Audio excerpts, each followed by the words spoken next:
Sesaat lagi akan Anda dengarkan spesial program Dialog Sambang Parlemen. Acara ini dipersembahkan oleh Dewan Perwakilan Rakyat Daerah Kota Surabaya, Jalan Yosudarso nomor 18-22 Surabaya.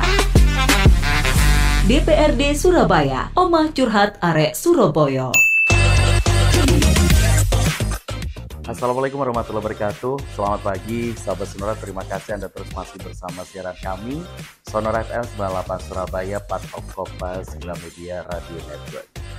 Sahabat Sonora, pemerintah Indonesia ini telah menetapkan sasaran pembangunan untuk periode 2025 dengan fokus pada penurunan tingkat kemiskinan sebesar 8%. Nah, tentu saja target nasional ini harus terimplementasi sebagai target turunan pada masing-masing kota atau kabupaten termasuk juga Surabaya. Berdasarkan data dari BPS atau Badan Pusat Statistik, angka kemiskinan ekstrim di Surabaya di tahun 2022 ini turun 0,8%. Kalau diangkakan sekitar 23.000 jiwa. Akhirnya, sahabat Sonora, pada bulan April 2024, Wali Kota Eri Cahyadi menetapkan melalui keputusan Wali Kota bahwa data sasaran keluarga miskin ekstrim di Surabaya sudah mencapai 0 jiwa atau 0 kepala keluarga. Nah, setelah berhasil mengentaskan kemiskinan ekstrim, target selanjutnya bagi Pemkot adalah mengurangi jumlah keluarga miskin dan pramiskin. Berdasarkan data dari Dinas Sosial Surabaya, hingga saat ini masih ada 92.000 lebih jiwa atau 33.000 lebih kakak miskin, dan juga ada 286.000 lebih jiwa atau 89.000 lebih kakak pramiskin di Surabaya. Jika tidak ditangani dengan tepat, keluarga pramiskin ini bisa berpotensi jatuh menjadi miskin. Nah, sahabat Sonora, apakah berbagai intervensi yang dilakukan oleh Pemkot di tahun 2023 hingga pertengahan 2024 ini masih efektif untuk menurunkan angka kemiskinan di Kota Surabaya di tahun depan, di tahun 2025? Saya Andri Komarudin akan mengajak sahabat Sonora untuk mendengarkan perbincangan kami selama 1 jam ke depan di program Dialog Sambang Parlemen. Topik yang kami bahas adalah 2025, masihkah Surabaya bertarung melawan kemiskinan? Yang kami siarkan acara ini secara langsung dari ruang kerja Wakil Ketua DPRD Kota Surabaya. Sahabat Sonora, sudah bersama kami narasumber kita pagi hari ini ada Dr. Andes Ahad Tony MSI. Beliau adalah Wakil Ketua DPRD Kota Surabaya. Selamat pagi, Assalamualaikum. Waalaikumsalam, selamat pagi Mas Andri. Matur nuwun, selalu ada kesempatan bagi sahabat Sonora untuk jenengan fasilitasi di program Dialog Sambang Parlemen ini untuk mengakses isu-isu terhangat dan terbaru di Kota Surabaya. Selalu kalau tujuannya baik. Baik, sahabat Sonora, saya ingatkan program acara ini bisa Anda akses dengan berbagai cara. Untuk Anda yang ada di Surabaya Raya, Sidoarjo, Gresik, silakan bisa langsung mengakses ke kanal FM 98,00. Bisa juga Anda melihat acara ini secara visual di live YouTube Sonora Surabaya. Sementara Anda yang berdomisili di Gerbang Kertosusila, bahkan di luar kota Surabaya, kami merekomendasikan Anda untuk mengakses audio streaming kami di sonora.co.id. Ada pilihan 10 kota di sana di mana Sonora berada, Anda play kota Surabaya. Baik, acara ini sahabat Sonora dipersembahkan oleh DPRD Kota Surabaya, Omah Curhat Arek Surabaya. Cak Tony, di prolog tadi saya sangat dengan statement yang dinyatakan oleh Pemkot 0, habis yang ekstrim katanya ya. Tapi jujur Cak Tony, kalau kita flashback sekali lagi, khususnya mengevaluasi intervensi yang dilakukan oleh Pemkot di sepanjang tahun-tahun sebelumnya. Ini catatan dari tim redaksi kami, berbagai bentuk intervensi yang dilakukan, antara lain ini mulai dari program padat karya. Kemudian juga aneka bansos, pemberian bantuan biaya listrik, renovasi rumah tidak layak huni, ada kredit usaha murah juga, kemudian juga segmen UMKM dan kewirausahaan ini juga disentuh, kemudian juga peningkatan layanan dasar publik yang berkualitas hingga kependudukan, air bersih, kesehatan, pendidikan, bahkan layanan publik administrasi ini semuanya dipermudah.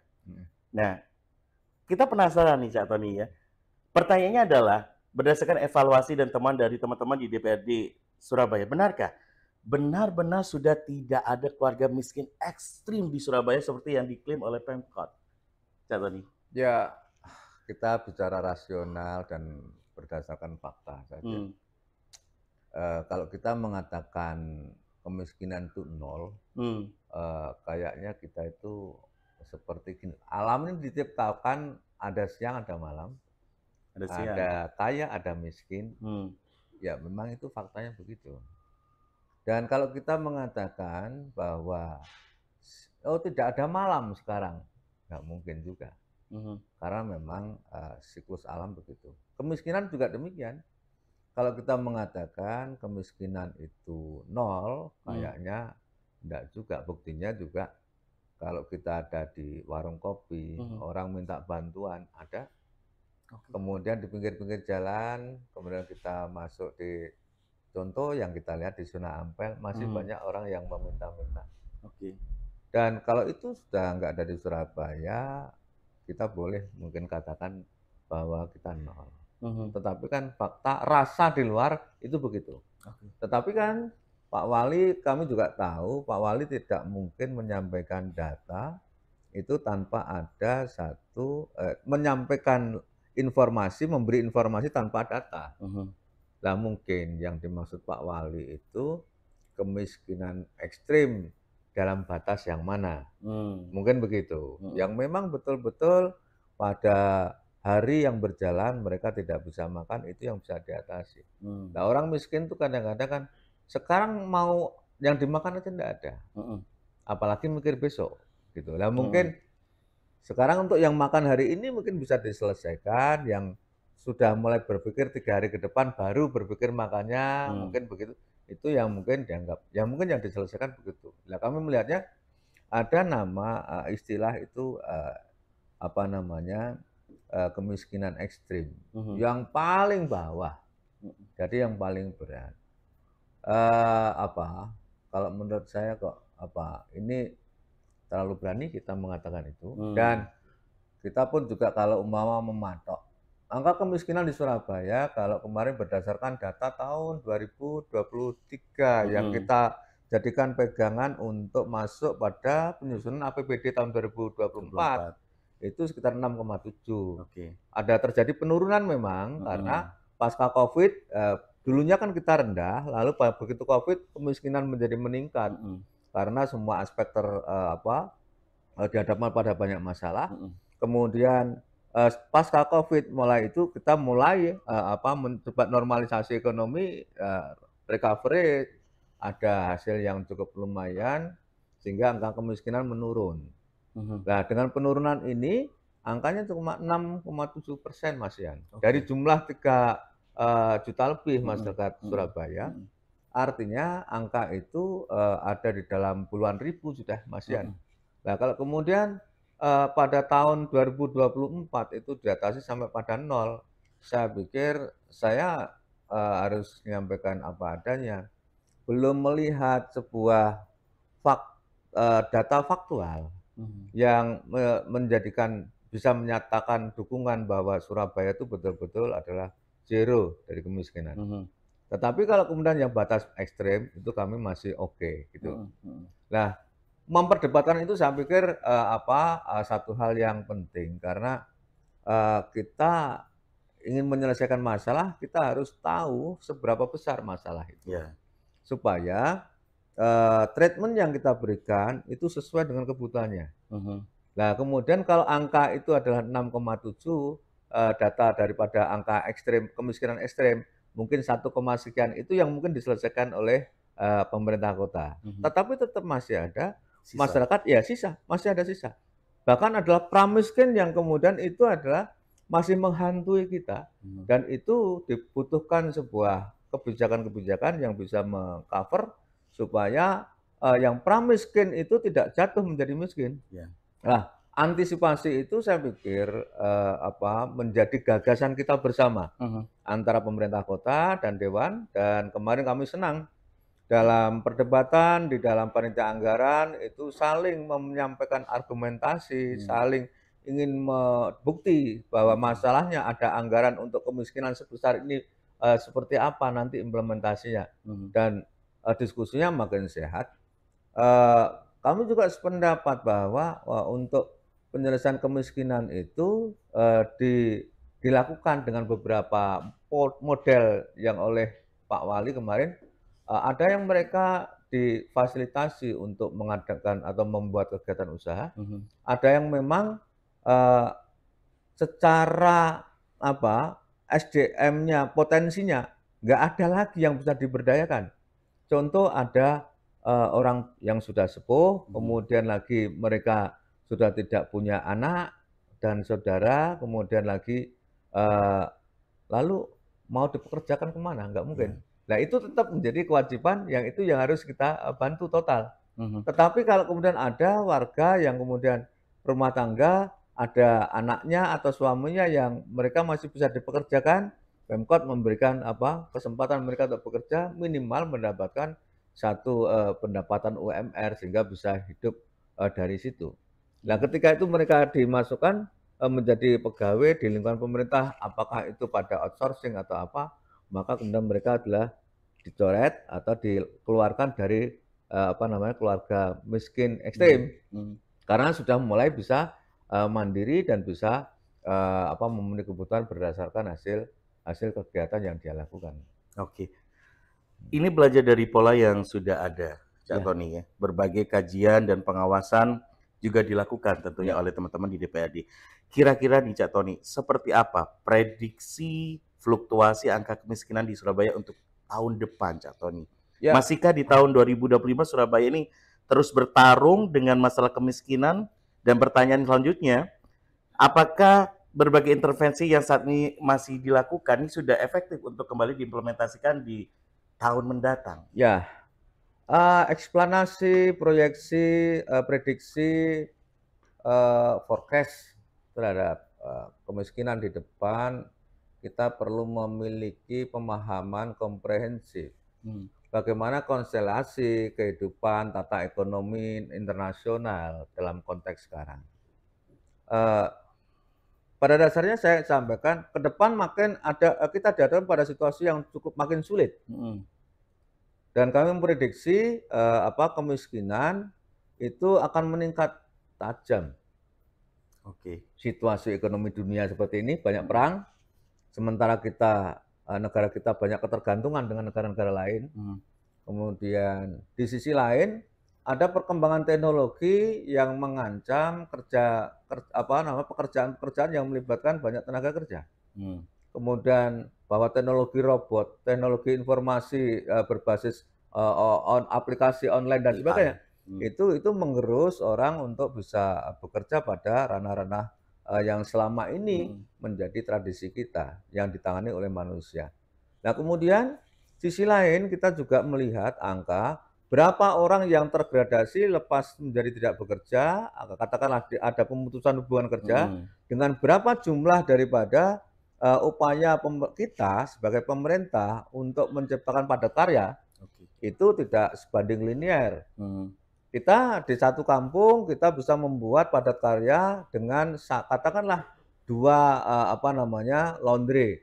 Katakanlah satu alat laundry itu 2 orang, berarti ada 4 orang. Tetapi kalau kemudian yang di PHK adalah lebih dari itu, maka itu belum bisa menyelesaikan persoalan. Tetapi data ini kami sampaikan, logika ini kami sampaikan adalah supaya kita itu sama-sama memiliki perhatian serius. Ke depan menakutkan, ke depan situasi makin besar pengangguran, kemudian kemiskinan akan meningkat. Bayangan itu harus kita tanamkan di dalam kita, bukannya kita itu menakut-nakuti diri kita, tetapi supaya kita memiliki proyeksi mitigatif.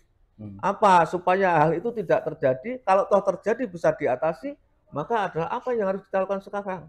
Kita tidak boleh bahwa setelah terjadi baru kita tergopoh-gopoh. Itu artinya kita tidak memiliki perencanaan. Kan gitu kan? Kita sudah, maaf saja, GBHN sudah hilang, tetapi kita masih punya rencana pembangunan jangka panjang, menengah. Maka ini perlu kita jadikan sebagai satu patokan, kita jadikan sebagai rujukan untuk membendung jangan sampai apa namanya, kemiskinan itu terjadi peningkatan karena RPJMP menengah pendek, menengah maupun panjang itu selalu menggambarkan bahwa nanti akan terjadi penurunan. Lah penurunan ini bukan yang jangan sampai hanya menurun pada anak cucunya, tetapi adalah menurun angkanya, kan gitu kan? Turun. Ya, itu yang harus kita lakukan. Kemudian lagi kami melihat bahwa tantangan makin berat ini kan karena ada psikologi masyarakat bahwa kesulitan demi kesulitan dihadapi tidak menjadikan masyarakat menjadi survive, kemudian bangkit kreativitasnya, bangkit usahanya, tetapi kan mereka tidak begitu. Kondisi yang di lapangan kami melihat sebagian besar. Yang terjadi adalah masyarakat ketika itu dihadapkan pada hubungan pemutusan hubungan kerja atau mungkin usaha yang gagal dan sebagainya, melakukan pelarian sementara dengan mencari komunitas-komunitas yang bisa menghibur, tetapi tidak solutif pada persoalannya. Nah, di sini yang menurut saya pandangannya ini tidak presisi. Jadi kan masalah itu kan masalahnya apa, kemudian solusinya seperti apa, dalam kerangka apa, kita harus kemana, itu harus presisi. Tetapi di masyarakat itu ada sesuatu yang terjadi paradok dari apa yang dia sedang dihadapi. Nah, terhadap ini kan itu tantangan berikutnya. Lah kemudian tantangan yang lain kan kita tidak bisa membendung arus peradaban zaman. Ada lagi yang namanya ancaman yang ada di langit yang seolah-olah ini tinggal menunggu waktu akan jatuh. Adanya AI yang kemudian akan menggantikan pekerjaan-pekerjaan manusia dengan menggunakan tenaga-tenaga robot. Ini bukan hal yang kita anggap gampang, tetapi ini adalah perlu ada satu pemikiran serius. Kalau memang itu adalah sesuatu zaman yang akan menggerus masyarakat kita, maka Surabaya itu harus memiliki ibarat kata tolak balaknya apa, supaya hal itu tidak terjadi, masyarakat kita tidak jadi korban. Nah, kami sempat memberikan sebuah masukan kepada pemerintah kota bahwa membangun relasi-relasi sosial, membangun toleransi sesama masyarakat, saling gotong royong itu harus tetap ada. Dan kemudian yang lebih penting juga, kita ini kan tahu bahwa kebutuhan kita sehari-hari ini masih dikendalikan oleh beberapa orang, beberapa pihak saja. Kita sabun saja, pagi kita butuh sabun, itu masih dikendalikan oleh satu pabrikasi yang besar. Nah, supaya ini tidak hanya terkesan monopolistik, oligopoli dan sebagainya itu tidak terjadi, maka harus ada strategi distribusi peran, pembagian peran, sehingga industri umpama yang tadi saya contohkan sabun tidak hanya dikerjakan oleh satu pihak, tetapi dikerjakan oleh banyak pihak, sehingga yang menjadi treatment kita adalah untuk pengangguran berarti pabrikasi digantikan dengan UMKM. Nah, sehingga UMKM ke depan bayangan kami adalah menjadi variabel strategis untuk mengatasi pengangguran, apalagi kalau umpama nanti konsep yang pernah kami tawarkan kepada pemerintah kota, sebagaimana juga pernah kami sharing dengan Sonora, kita mencoba membagi Surabaya dalam beberapa zonasi ekonomi, sehingga kita itu bisa mencoba satu zonasi ini dijalankan. Kalau ini bisa sukses, kita duplikasi di tempat lain. Di sini ada pabrik sabun, di sana juga ada UMKM sabun. Di sini ada UMKM di sana juga ada. Sehingga dunia ini menjadi lebih kecil, sehingga kita menjadi lebih fokus. Tetapi putaran daripada ekonomi di zona ekonomi ini sudah mencukupi kehidupan masyarakat yang di situ. Mereka butuh apa dipenuhi oleh mereka. Kemudian mereka butuh sekolah, ada tempat pembelajaran, mereka butuh apa saja itu bisa ditemui di situ. Artinya di situ butuh ada satu zona-zona mandiri. Baik. UMKM ini menjadi tonggak penyelamat yang menentukan seberapa daya tahan perekonomian sebuah daerah, termasuk juga Surabaya. Artinya kalau kita berbicara tentang prediksi jumlah peningkatan kemiskinan bisa saja terjadi di tahun 2025 karena ada faktor eksternal juga yang mempengaruhinya. Tetapi kalau kita mengaca kepada kekuatan internal yang ada di dalam kota Surabaya, belajar dari di masa pandemi, kemudian Starry Sukses sebelumnya, daya tahan perekonomian di Surabaya bagaimana? Masih amankah? Sebetulnya sudah, kalau kami katakan daya tahan, kita harus selalu katakan aman supaya tidak ada kepanikan di masyarakat. Tetapi kita yang tahu kondisi faktual, ya jantungan, gitu kan? Sebetulnya gitu. Karena kan antara posisi aman dan tidak aman tiba-tiba itu kan terjadi secara mendadak. Karena sektor-sektor ekonomi itu pemerintah tidak sepenuhnya mengendalikan. Ada pihak lain, ada pihak-pihak pengusaha, distributor yang mengendalikan itu. Yang tiba-tiba mereka dalam rangka untuk mendapat keuntungan, kemudian lalu melakukan satu aksi menyimpan barangnya untuk tidak terdistribusi. Hal itu kan satu hal yang sulit. Nah, kemudian sisi lain juga kemarin itu upaya kita untuk membangkitkan UMKM itu, Mas, nggak gampang juga. Pemerintah kota kita dorong dari warga miskin yang ada ini, sebetulnya mereka bisa apa? Tanya keahliannya, potret SDM-nya. Setelah dilihat ternyata mereka memiliki keinginan untuk menjahit. Sehingga ada sekian ribu masyarakat miskin itu kita latih menjahit. Mereka melakukan produksi kebutuhan-kebutuhan, tetapi di pasar tidak bisa bersaing.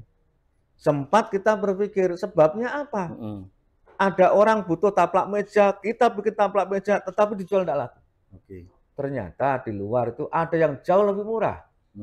Kita mencoba untuk mencari tahu, baru kita kemarin tersadar ketika terjadi operasi besar-besaran impor barang dari asing, kemudian adalah didatangkan kepada ke Indonesia dengan cara macam-macam, dan itu yang kelihatan menjadikan rusak. Nah, sehingga kami bersyukur kemarin ada satu pengetatan terhadap import itu, dan berarti kalau seperti ini kami juga sadar diri bahwa mengatasi kemiskinan di Surabaya itu tidak terlepas dari kebijakan-kebijakan pusat. Kalau kita itu adalah mendorong orang untuk produksi, katakan garment, tetapi pusat lalu adalah membuka keran garment masuk, dan kemudian adalah memberikan kita konsumen di dalam negeri itu opsi mencari yang lebih murah. Sementara mereka pabrikasi, sementara ini adalah kerjaan tangan, pasti kan nggak efektif dan kita nggak mampu bersaing. Apalagi pemerintah, sikap seperti itu nggak boleh terjadi di pusat.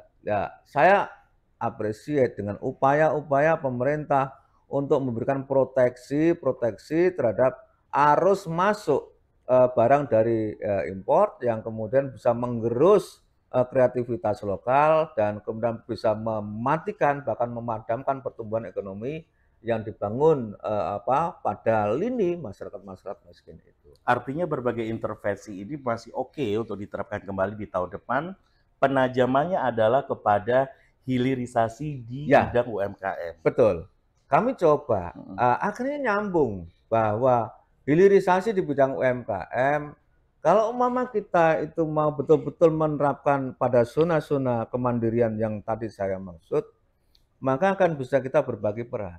Siapa mendatangkan bahan, siapa yang mengerjakan bahan itu, siapa yang mempacking, siapa yang menjual, dengan tenaga berapa, hasil berapa. Dan sebelumnya dilakukan dengan identifikasi potensi berapa kemampuan daripada konsumen bakal menyerap produk itu.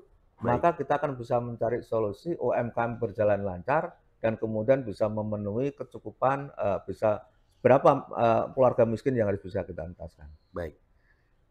Isu yang sedang hangat sekarang adalah terkait dengan berbagai kebijakan pemerintah yang belakangan ini banyak mendapatkan sorotan.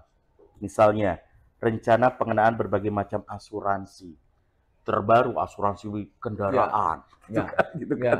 Kemudian juga ya, pengenaan berbagai macam perluasan klaster pengenaan pajak. ya, Bahkan makanan siap saji sekelas UMKM pinggir jalan pun nanti juga kena pajak ya. terjadi ke depannya. Nah, ini kan dinilai semakin membebani masyarakat kelas menengah. Setuju. Bahkan diprediksikan 40% masyarakat kelas menengah ini terancam lama-lama Ya. masuk ke golongan miskin, Ya. gitu kan? Nah, karena beban yang ditanggung tak sejalan dengan pendapatan ini, apakah kekhawatiran ini juga sudah dibaca oleh teman-teman DPRD Surabaya, dan situasi ini apakah juga akan mungkin diprediksi terjadi di Surabaya? Kalaupun sampai terjadi, apakah cukup dengan hilirisasi UMKM saja sebagai senjata pamungkasnya? Ya, Ancaman menurunnya posisi dari masyarakat menengah akan Ya. jatuh ke jurang masyarakat miskin karena situasi intervensi yang tidak jelas dan juga berbagai kebijakan yang tidak pro masyarakat. Pendapat Anda? Itu sangat jelas. Dan kita kalau bicara secara matematis dalam suasana ini pasti terjadi. Dan sebabnya jelas juga bahwa ada sebuah agresi. Jadi masyarakat yang kuat masih bertahan karena adalah mereka masih menggantungkan, punya kesempatan karena masyarakat miskin tidak naik kelas. Dapat kue di situ. Kemudian pekerjaan-pekerjaan pada middle class itu mereka mulai kesulitan dan mereka sudah mendegradasi diri. Ada tanda-tanda masyarakat kelas menengah itu mulai tidak mampu untuk bertahan sebagai kelas menengah. Middle class dia turun pada lower bawah, ke bawah. Itu pada perilaku-perilakunya, dan itu berbeda sekali pemandangan ini dibanding dengan kalau kita komparasikan sebelum tahun 2001, bahwa kelas menengah itu justru tumbuh bagus, tetapi kan kemudian karena mereka bertumbuh itu karena fasilitas-fasilitas yang masyarakat-masyarakat yang bisa memanfaatkan kebijakan-kebijakan pemerintah masa itu. Nah, banyak kebijakan pemerintah masa itu yang tidak bisa diterapkan sekarang karena prioritas sekarang kita akan lebih kepada recovery pasca COVID. Betul. Sehingga untuk sektor-sektor yang dalam tanda kutip itu adalah berputar kepada kebutuhan-kebutuhan tersier, sekunder itu mulai berkurang. Sekarang masyarakat itu masih kembali berkutat kepada kebutuhan primernya. Nah, kemudian sementara middle class itu banyak yang main di kebutuhan masyarakat yang sekunder, tersier. Dan kemudian untuk yang primer di sini nih kendali daripada kelas masyarakat atas yang mereka tadi masukkan pada pengusaha-pengusaha yang mendapat keuntungan karena sektor UMKM tidak segera bertumbuh, dia masih memanfaatkan. Dan ini menjadi sebuah hambatan, ini menjadi sebuah barikade kemajuan daripada UMKM. Nah, kita untuk ini kan saya menyampaikan sebuah ada paradigma pembangunan yang diterapkan di beberapa negara yang sekarang sedang naik daun seperti Cina. Tahun 80-an Cina mengalami depresiasi ekonomi yang luar biasa. Betul. Tetapi mampu melakukan sebuah lompatan yang bagus. Dan sekarang dia menjadi raja dunia. Jepang juga begitu. Kita bisa lihat bahwa tahun 45 dia dihajar sama Hiroshima Nagasaki, dan kemudian bisa menjadi melakukan lompatan yang luar biasa karena konsep flying kiss-nya. Nah, kemudian kita ini juga begitu. Jadi harus ada shortcut. Jadi jalan pintas yang harus kita lakukan dalam rangka membagi kue tadi itu. Caranya bagaimana? Sektor-sektor yang sentral itu adalah didistribusikan kepada mereka-mereka yang sudah bertumbuh melalui UMKM. Hanya saja bagaimana caranya mereka itu bisa survive supaya terjadi bahwa ada satu keterbersamaan antara mereka. Itu perlu ada integrasi, siapa membuat apa untuk apa. Jadi umpama sepeda, ada Zuzona ini membuat rodanya, di sana membuat kerangkanya, di sini membuat road bannya, dan kemudian ada perakitan yang dilakukan. Dan itu semua harapan kita tidak berbasis fabrikasi.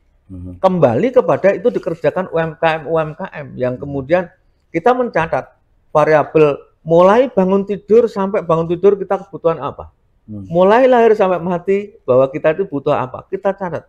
Maka kan kita temukan jutaan daripada kebutuhan dan itu adalah lapangan pekerjaan. Kalau umpama kita bisa mengatakan bahwa lebih dari 10 juta, berarti sebetulnya Surabaya ini bisa aja bebas pengangguran. Kayak gitu kan? Karena adalah kebutuhan kita lebih daripada 3 juta itu. Tetapi kalau list yang kita buat itu adalah kurang itu, maka kita menjadi boleh kita mengatakan ragu-ragu, bahkan menyatakan tidak mungkin bisa kita capai. Tetapi kalau dengan kreativitas yang seperti tadi saya sampaikan, pengangguran kita jumlahnya cuma berapa puluh ribu. Kebutuhan kita itu banyak variabelnya, sehingga kita distribusikan masih bisa diselesaikan. Nah, sehingga walaupun toh ada ancaman yang luar biasa seperti tadi saya sampaikan, tetapi kita pun sudah punya gambaran, optimisme bahwa itu tetap bisa kita selesaikan, tetapi dengan model seperti apa. Berarti kan harus ada berubah. Baik. Kue tadi tidak boleh hanya dinikmati oleh 1-2 kelompok. 1-2 kelompok tadi didistribusikan bisa menyelesaikan ratusan orang yang menganggur. Kalau kita kembali ke bahasan tentang fenomena ketakutan penurunan dari sisi masyarakat menengah justru menjadi keluarga miskin. Ya. Banyak yang menilai bahwa justru faktor-faktor pelebaran klaster pengenaan biaya pajak itu tadi, kemudian juga penerapan berbagai asuransi itu tadi menjadi faktor mengapa ini terjadi. Sementara di satu sisi penghasilan masyarakat menengah ini tidak mengalami peningkatan. Artinya lebih banyak pengeluaran yang harus mereka keluarkan daripada pemasukan. Betul. Sementara ini adalah kebijakan nasional, kan? Surabaya sebagai bagian dari kebijakan nasional itu sendiri tentu tidak bisa menolak ketika nasional sudah mengeluarkan sebuah peraturan atau kebijakan. Nah, apa langkah shortcut yang bisa dilakukan oleh Surabaya? Tidak mungkin menolak kebijakan pemerintah, tetapi juga harus menyelamatkan warganya. Ya, jadi begini, kami itu satu hal yang menurut saya memang dalam kondisi sekarang memberatkan. Tetapi kalau memang kita melihat kondisi di luar kaitan dengan persaingan yang sedang terjadi di luar, mau nggak mau kita juga harus melakukan itu. Seperti halnya ketika keputusan kita untuk menaikkan harga BBM, mencabut subsidinya sehingga BBM menjadi tinggi, itu harus dilakukan. Karena kalau ini tidak dilakukan, yang diuntungkan adalah justru masyarakat kelas atas. Masyarakat kelas atas ini adalah mereka bekerja pada lini-lini yang biasanya juga ada korelasinya dengan bisnis internasional. Maka sama halnya, kita ini justru adalah mensubsidi kekuatan besar yang kemudian tidak menjadikan masyarakat miskin ini menjadi lebih baik. Nah, akhirnya kan subsidi diambil, lalu kemudian disampaikan untuk membantu yang miskin tadi itu. Nah, sekarang sistem saja. Kami masih bisa menerima manakala pembebanan pajak itu kepada mereka yang pada tingkatan sudah memiliki penghasilan yang sangat lebih. Tetapi kalau kemudian ini bisa dikatakan masyarakat yang miskin baru saja mau usaha sudah kena pajak. Kita bisa punya konsep. Ada yang dulu kami membaca itu di kebijakan pada masa Orde Baru bahkan ada infant industri, industri bayi itu diproteksi. Bahkan mereka tidak dibebani, bahkan mereka diinjeksi supaya bisa menjadi cepat besar. Kalau besar, biarkan segera bisa berkompetisi. Nah, kebijakan fiskal kaitan dengan masalah pembebanan pajak, oke, kami setuju. Karena kalau itu tidak dilakukan, maka negara ini bisa bangkrut. Tetapi kan kebijakan fiskal ini tidak bisa dihantam kromo. Kita harus bisa melihat kepada siapa pajak itu kita bebankan, kepada siapa itu adalah tidak kita berikan. Nah, sehingga perlu ada satu kebijakan-kebijakan lain. Dan kita di Surabaya harus kalau menerima, kita tidak sekedar hanya menerima saja. Walaupun toh itu keputusan pusat. Kalau itu dirasa memang memberatkan, kita juga ngomong kepada pusat. Toh juga pemerintah pusat itu bukan bukan malaikat yang tidak bisa berubah. kan ada kebijakan. Oke, ini undang-undang. Kemudian kalau tidak bisa dilakukan bagaimana? Maka kebijakan berjalan. Kebijakan bagaimana? Ini yang lemah bisa kita proteksi, yang kemudian kuat bisa dilaksanakan, gitu. Kemudian juga sisi lain kita bisa memberikan opsi lanjutan, ada regulasi-regulasi. Kalau memang dulu ada satu regulasi yang memberatkan, maka ya bisa saja kita mengusulkan ada deregulasi terhadap upaya untuk memberikan keringanan itu. Dan saya pikir walaupun pemerintah pusat maupun bawah, saya pikir bisa berpikir objektif. Tapi juga sisi lain, kita inginlah ada penegakan hukum. Masuk sih mereka yang jualan pecel mau dikasih pajak, sementara sektor-sektor strategis yang menghasilkan banyak uang, mereka adalah berhambur-hamburan dan kemudian merugikan begitu triliunan, dibiarkan saja. Kan lebih bagus kita potong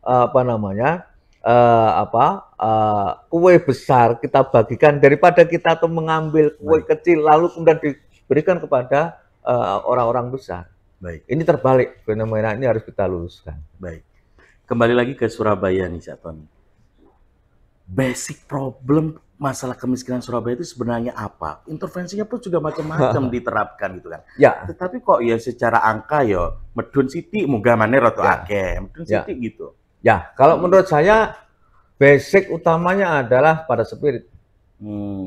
Jadi saya mencoba untuk menggali dan tracking ya secara logika dengan dialektika berpikir yang saya susun bahwa persoalan kemiskinan di Surabaya ini adalah karena spirit juang kita yang memang belum terpupuk dengan baik, belum dilaksanakan secara konstruktif, belum pompa dengan pendekatan-pendekatan yang tepat. Nah, kemudian sementara ini juga ambigu dengan spirit kita sebagai kota pahlawan yang di sana ada kejuangan, tetapi kok justru kejuangan kita itu dalam tanda kutip itu pada batasan di bawah banyak yang masih di bawah standar, sehingga output produktivitas daripada masyarakat pun rendah, dan itu yang menjadikan sumber daripada kemiskinan terjadi. Budaya aras-arasan, budaya mengejar ingin mendapatkan sesuatu yang besar dengan melakukan usaha-usaha yang kecil, itu tertanam oleh masyarakat. Kemudian susah sedikit tidak mau, nggak ada ceritanya barang besar dilakukan dengan usaha-usaha yang kecil. Dari mindset menjadi kebiasaan. Dari mindset menjadi kebiasaan, kebiasaan menjadi tradisi, tradisi menjadi hukum sosial yang saling membenarkan. Ya, itu yang disebut kesalahan yang berulang-ulang atau budaya juang yang rendah yang terus-menerus dilakukan, menjadikan kota juang ini menjadi tidak ada artinya. Brand kota juang ini. Lantas apa yang harusnya dilakukan? Kalau PR-nya masalah mindset. Kalau PR-nya adalah masalah mindset, berarti kan pendekatan pembangunan harus tidak lagi kita mengedepankan. Oke, pembangunan infrastruktur ini sebagai panglima, tidak lagi. Sekarang adalah pembangunan mindset itu harus menjadi panglima. Jadi mindset menjadi panglima, spirit menjadi panglima. Kalau orang itu mampu tapi tidak mau, orang itu gagalnya tinggi. Tapi kalau kemudian orang itu tidak mampu tetapi punya mau, ini masih sukses. Syukur-syukur sudah mampu dan mau, maka akan cepat. Lah, logika ini perlu diterjemahkan kepada masyarakat. Nah, sekarang itu kan masyarakat menjadi lemah karena mereka kecil, dijaga supaya tidak stunting. Jadi generasi yang sehat. Setelah sehat disuruh sekolah menjadi orang pintar. Setelah pintar mau cari pekerjaan, nggak dapat, frustasi. Sejuta kali cari pekerjaan, sejuta kali nggak dapat panggilan. Yang terjadi apa? Aras-arasan. Lah, budaya ini, sistem ini yang harus kita pecahkan. Bahwa siklus bahwa kita membangun SDM harus diikuti kemana mereka harus disalurkan. Kalau itu tidak dilakukan, apalagi sekarang ada satu data yang menunjukkan bahwa bonus demografi kita sangat luar biasa. Ke depan akan ada pemuda-pemuda siap kerja yang punya kecakapan yang siap kerja. Kalau itu bisa disalurkan, maka Surabaya akan terjadi percepatan luar biasa. Tetapi kalau itu adalah tidak dilakukan, maka tunggu kanibalisme akan terjadi di Surabaya. Seperti pisau bermata dua. Ya. PR utamanya, basic problemnya mindset. Tetapi kemudian dikucur dengan berbagai intervensi permodalan. Ya. Justru menyamankan dalam ya, tanda petik. Betul. Nah, kemudian ketika mereka mindsetnya menjadi sudah lemah, lalu kemudian mereka butuh dikasih tidur lagi, artinya sama halnya ini melestarikan sebuah mindset yang berbalik dengan para branding kota ini. Kita sebagai kota juang, tetapi adalah banyak masyarakat kita yang tidak memiliki spirit juang. Nah, terjemahnya bagaimana? Terjemahnya kembali lagi, bagaimana kita membangun mindset itu, membangun spirit juang kepada masyarakat. Yang kemudian yang hamil merawat kehamilan dengan baik itu kejuangan. Yang sekolah bersekolah dengan baik kejuangan. Yang nganggur mencari pekerjaan dengan baik, yang kemudian yang bekerja menjadi profesional, itu yang harus kita gelurakan. Obrolan tidak panjang, tapi saya ada satu problem lagi yang mungkin saya pengen tahu nih dari kacamatanya seorang Cak Tony gimana ya. Ini masalah pinjol dan juga judol. Dua hal yang cukup menjanjikan bagi masyarakat yang konteks keluarga miskin gitu ya. Sekaligus sebagai penghujung perbincangan ini juga dikaitkan dengan closing statement di 2025. Kalau memang mindset menjadi PR untuk pengentasan masalah kemiskinan, langkah konkretnya apa? Kita mulai dari fenomena judol dulu. Ya, judi online itu sebetulnya kan sebuah pelarian. Tadi saya katakan, orang yang frustasi melakukan usaha dan kemudian setelah itu gagal, dia harus memikul beban terus-menerus sehingga dia punya beban yang makin berat. Terhadap masyarakat yang seperti itu, maunya bisa kita baca. Kelompok masyarakat ini dia ingin melakukan sesuatu yang kecil tapi mendapatkan untung yang langsung besar. Pengen cepat kaya, pendek kata begitu. Sehingga judi online dianggap itu sebagai satu solusi yang praktis, cepat, dan bisa menyelesaikan masalah. Padahal kita kan tahu bahwa judi online itu hanya permainan. Ketika orang itu adalah mungkin beli lalu kemudian dapat, itu bukan karena kemenangan, tetapi mereka adalah dipancing supaya dia punya ketergantungan. Sebetulnya kan begitu. Nah, kalau kita sudah seperti ini kan mestinya itu ya kita komitmen dong. Ada pihak-pihak samping, jajaran samping yang mengerti itu tangkap itu. Harus tegas. Kalau ini tidak boleh ya tidak boleh. Jangan kemudian ketika tidak boleh lalu kemudian adalah dibiarkan, bahkan adalah ikut-ikut memberikan dukungan terhadap judi online. Nah, kami minta kalau memang itu memang ada indikasi judi online itu ditengarai kemudian dilaksanakan ada dari pihak yang ada di Surabaya, maka tangkap habiskan saja karena itu akan merusak saja. Kemudian ujung-ujungnya masalah mindset. Masalahnya itu mindset. Itu akan gitu. Tetapi nanti soal bagaimana kita mendapat kelipatan manfaat yang banyak itu tidak dengan mindset seperti itu.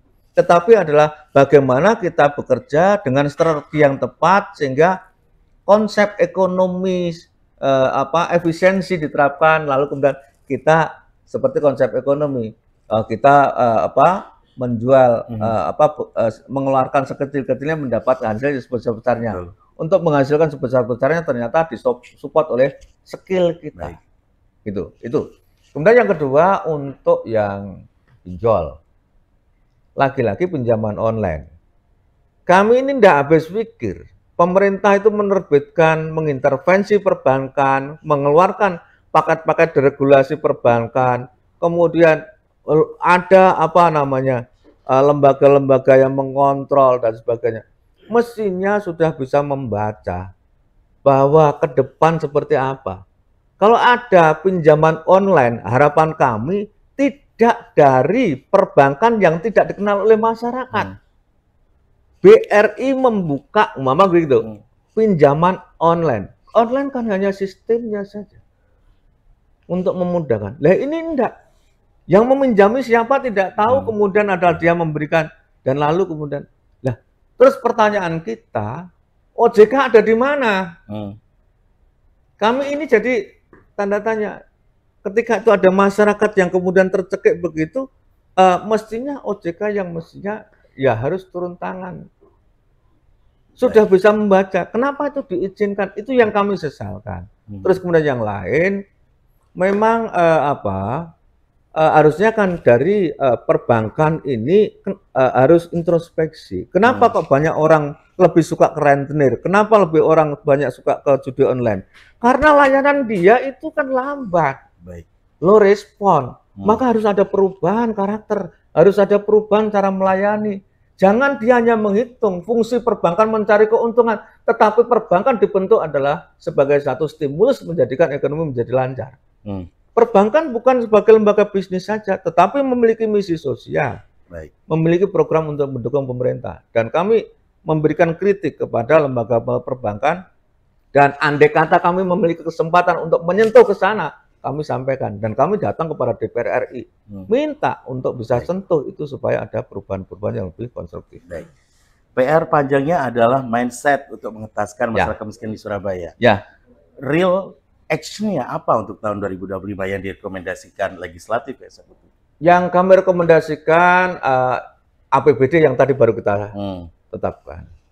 Bahwa APBD tahun 2025 ini kita harapkan menjadi APBD, kan faktanya APBD yang sudah ditetapkan pertama di Jawa Timur, Surabaya. Dengan angka yang insya Allah juga tertinggi di Jawa Timur dibandingkan dengan daerah-daerah lainnya. Sehingga kami pada tahun 2024 Agustus untuk peringatan yang ke-79 kemerdekaan kita ini, memberikan hadiah APBD tembus dari 12 triliun. Nah, dari sini kami berharap program itu bisa dilaksanakan dengan baik. Program di satu tempat itu adalah bisa selalu berorientasi kepada penyelesaian kemiskinan. Kalau pemerintah kota, contoh ada gorong-gorong yang dilakukan, seolah-olah kan gorong-gorong di Surabaya nggak karu-karuan itu mohon kalau bisa jangan kulak dari luar. Masyarakat diajari membuat gorong-gorong supaya yang mengerjakan gorong-gorong bukan pihak lain. Jadi gitu, padat karya, tidak hanya membuat paving saja, tapi membuat gorong-gorong supaya kita kebagian kue. Jangan kue itu diambil oleh pihak lain. Baik. Cak Tony matur nuwun, sangat sami-sami. Banyak insight yang kita dapatkan pagi hari ini dari perbincangan ini. Ya, sambil itu saya pamit. Pada 9 hari kemudian, kami tidak lagi di Dewan. Kami sudah berusaha terbaik, difasilitasi oleh panjenengan dan semua kru. Dan mudah-mudahan apa yang kami sampaikan ini punya manfaat. Barangkali ada yang salah, kita minta maaf. Sukses selalu untuk Cak Tony, dimanapun berada. Sehat selalu, memiliki kontribusi yang luar biasa selalu kepada masyarakat Surabaya. Karena ini rumah kita, ini tempat tinggal kita. Matur nuwun, Cak Tony. Sami-sami, Mas. Assalamualaikum. Waalaikumsalam warahmatullahi wabarakatuh. Sahabat-sahabat, demikian tadi perbincangan saya bersama dengan Dr. Andes A.H. Tony MSI selaku Wakil Ketua DPD Kota Surabaya di program Dialog Sambang Parlemen. Jangan sampai Anda lewatkan episode selanjutnya dengan bahasan-bahasan yang lebih menarik. Saya Andri Komarudin pamit. Selamat pagi, selamat kembali melanjutkan aktivitas. Sampai jumpa. Terima kasih telah Anda dengarkan spesial program Dialog Sambang Parlemen. Acara ini dipersembahkan oleh Dewan Perwakilan Rakyat Daerah Kota Surabaya, Jalan Yosudarso nomor 18-22 Surabaya. DPRD Surabaya, Omah Curhat Arek Surabaya.